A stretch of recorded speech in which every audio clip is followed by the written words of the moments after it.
24 when I started studying from an Orthodox house that never heard about women rabbis. I went to study to become a woman rabbi, and right after that I received a job down in the south in the Negev, and I became a woman rabbi for many years. And from the beginning I said to myself, wait a minute, if Jews from all different beliefs come in, don't I need to also meet between them and other people of faith? I felt that this was the essence of the fact that we're here in the Holy Land, in Israel. This is a place that's supposed to meet between people. So we started a community here in Jerusalem, and we called that community Zion, Zion. We want to bring in the people who are on the right side of the political map and on the left side, the men and the women, the Sephardi and the Ashkenazi, the secular and the religious. We want to bring them all together first as Jews. After half a year or a year, we started going to other people and saying, you know, we feel we're creating the world we dream of, but it cannot be only with Jews. Can you be partners in this? And we met in houses, our private houses, and we sat together and spoke, and it was convincing, and it was real, and we knew that they were people of God. So after that, we said, how about we study together? I studied with Father Alberto here in Jerusalem, and I studied and I met Reverend David Neuhaus. I had chavruta. You know, Jews have chavruta, which is two people at least or more who study together. And then I said, this cannot be only for the leaders. Now we're ready to open more. So we invited their community to start a partnership. And it started with a partnership of text. Now for 2 years already, we learned texts together. And after that, we said, now we have to go out to the public sphere. It's not enough to learn the leaders together.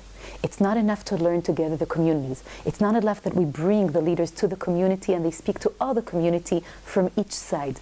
Now together, we need to go out to the public sphere of Jerusalem and to speak to everyone. We created a house this summer in September.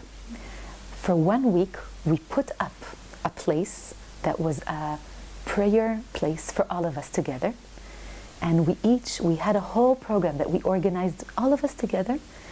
Everything was made together. We called it Amen, because Amen is the echo. You say the prayer and I echo Amen, which means I heard your prayer. It's an important prayer. So what if you're Christian and I'm Jewish? I hear you and you say things that are sincere and important, so Amen. So we called it Amen, and people came from all over Jerusalem and from all over the country, from all faiths and all peoples and all traditions. They came to this week, and it was just like to be in paradise. It was like the prophet said, that one day Jerusalem will be a place where all peoples come together. We had that for 1 week. I do not think that peace here is going to be something made by politicians. It's going to be created by religious leaders who lead communities of faith and hard work and prayers with windows and devotion. And once this happens, and each community is going to learn about the other community next to her and really live life as partnership, a life of friendship, then people will understand that the time has come for peace. But it cannot be created in a way that has no inner experience of the people themselves. In our community, all the interfaith work that we do, parallel to that, there's inner Jewish work. When people learn Jewish law and learn Jewish text and learn Jewish prayer, because that's a very significant part of being able to come to the meeting. It's like two people who love each other. They can't love each other if one of them just wants to disappear into the other. No. There are two people. Each one of them has to have his voice and his beauty and his wisdom and his dreams, and then they meet. You know, the first commandment from the 10 Commandments is Anochi Hashem Elohecha. I am your God. First, I. First, we take care of our inner world. It has to be strong, and it has to be sincere, and it has to be a world of integrity. And when you start with yourself and you know your tradition, then also what you bring to the table of the meeting is real. So we have to take the world from a place in which many people use religion as a very bad, low common denominator to a higher point. And it's not going to be something that millions of people do. It's like Jesus. It's not millions of people. At the beginning, it's one special, unique person who prophesizes and hears something and goes with it, despite everyone, despite the people who stand against him. He doesn't give up, and he cares, and he's kind even when people are not kind to him. He keeps on being kind.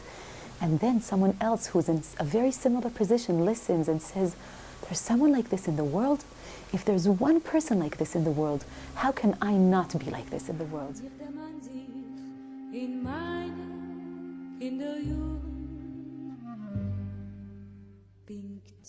Wir holen wird mir alles vor. Wie seht euch durch die Welle, dus Platz in dus Heimale, wo sie hab gepflanzt